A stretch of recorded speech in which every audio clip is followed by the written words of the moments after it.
जय श्री कृष्ण मित्रों। तो आजना वीडियोनी अंदर आपणे बनाववाना छे मस्त मजानुं भींडानुं शाक। मे बी तमे कदाच आ भींडानुं शाक खाधुं हशे के नहीं, खबर नहीं। चलो जईए रेसिपी तरफ। 250 ग्राम भींडा लीधा छे, तेने बे पाणीए धोई काढे छे। हवे तेने आ ચોખ્ખા કપડા વડે આવી રીતે એને લૂછી કાઢીશું અને લૂછી અને પછી એક એક ભીંડો આવી રીતે લૂછી કાઢીશું, જેથી કરીને આપણા ભીંડાનું શાક ચીકણું થાય, ઓછું ચીકણું થાય। નહીં તો જો પાણીવાળા રહેશે તો આપણા ભીંડાનું શાક ચીકણું એકદમ ચીકણું થઈ જશે। તો આવી રીતે ચોખ્ખા કપડા વડે એક એક ભીંડો લઈ અને તેને લૂછી લઈશું, પછી તેને સમારી લઈશું। આવી રીતે ગોળ ગોળ તેને બધા ભીંડાને આવી રીતે આપણે સમારી લઈશું। જો આવી રીતે આપણે ભીંડા બધા જ સમારી લેવાના। ભીંડા જે સમાર્યા હતા તે હવે સમારી ગયા છે બધા। હવે કઢાઈમાં 1 ચમચો આપણે તેલ રેડીશું। હવે તેલ આવે પછી તેની અંદર આપણે અજમો નાખીશું। ગરમ થઈ ગયું છે, તેની અંદર આપણે અડધી ચમચી હવે અજમો નાખીશું અને અડધી ચમચી જેટલી હળદર નાખીશું। પછી હળદર સહેજ આપણી આવી ગઈ એટલે પછી એની અંદર આપણે ભીંડા ઉમેરી દઈશું।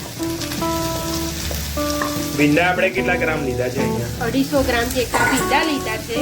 હવે આ ભીંડાને હલાઈ દઈશું।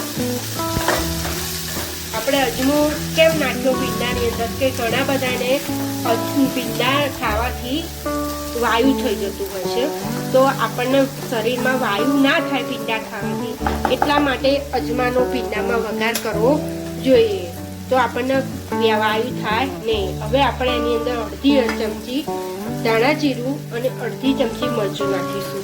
મીઠું આપણે અડધા ભીંડા ચડી જાય પછી તેની અંદર મીઠું એડ કરીશું। આપણું અડધું પડતું શાક થઈ ગયું છે, તો આપણે સ્વાદ અનુસાર અંદર થોડું મીઠું નાખીશું અને તેને હલાવી અને 5 મિનિટ 10 મિનિટ માટે આપણે તેને ચડવા દઈશું।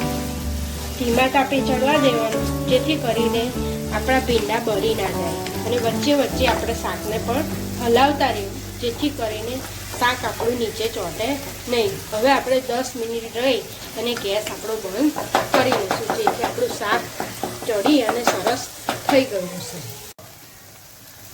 ભીંડાનું શાક જો આપણે સરસ થઈ ગયું છે, હવે ગેસને બંધ કરી દઈશું અને જો સહેજ પણ આપણું ભીંડાનું શાક ચીકણું લાગતું નથી। જો આ મારી ટ્રીક તમે અજમાવશો તો તમને સહેજ બી ભીંડાનું શાક ચીકણું લાગશે નહીં અને સરસ તમારું ભીંડાનું શાક થશે। અને જો કદાચ તમારું ભીંડાનું શાક ચીકણું થઈ જાય તો તમે એની અંદર સહેજ 4-5 ટીપા લીંબુના નાખશો, જેથી કરીને તમારું શાક સરસ થશે અને બિલકુલ ચીકાશવાળું શાક થશે નહીં।